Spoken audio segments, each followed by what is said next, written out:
What I'm going to do, I'm going to try and come back. I'm going to go to Leader of the Opposition, Keir Starmer. Yeah.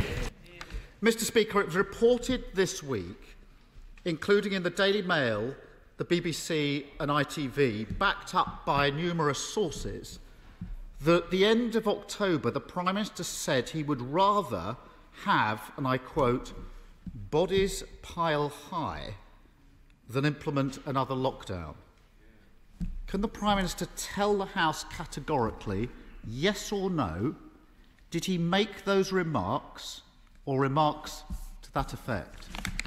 Prime Minister. No, Mr. Speaker, and I think the right honourable gentleman is a lawyer, I'm given to understand. I think that if he's going to repeat allegations like that, he should come to this House and substantiate those allegations and say where he heard them and who exactly is supposed to have said those. Who exactly is supposed to have said those things, Mr. Speaker?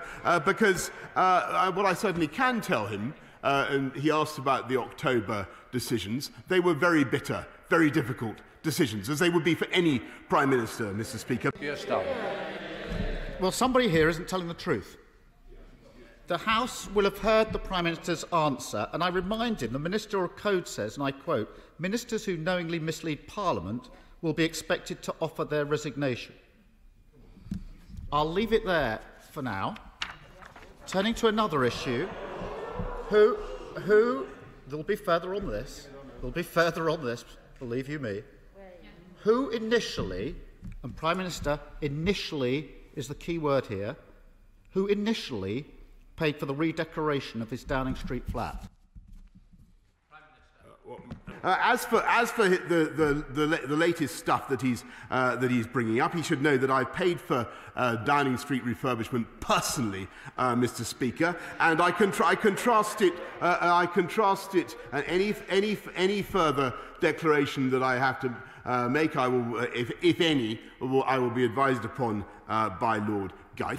Let's go to the Leader of the SNP, Ian Blackford. Ian.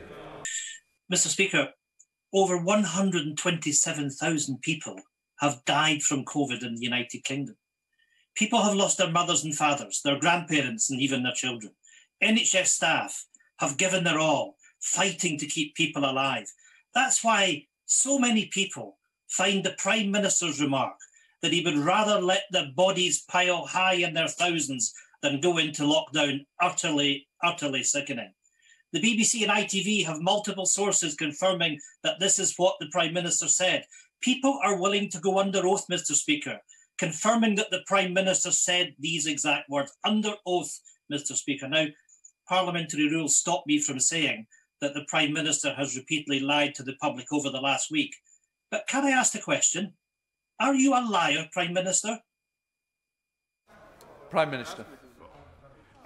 Mr. Speaker, I leave it to you to judge whether the right honourable gentleman's remarks were in order. But what I will say to him is that... unfortunately, we're in order, but we're not savoury and not what we would expect. I'm grateful to you, Mr. Speaker. But what I would say to the right honourable gentleman is that if he is going to relay that kind of quotation, it is up to him in a place like Parliament to produce the author. The person who claims to have heard it, because I can't find them. He says that they're willing to go on oath. Perhaps they're sitting somewhere in this building. I rather doubt it, because I didn't say those words. What I do believe is that a lockdown is a miserable, miserable thing, and I did everything I could to try to protect the British public throughout the pandemic, to protect them from lockdowns, but also to protect them from disease. And he's right to draw attention to the wretched toll that COVID has brought.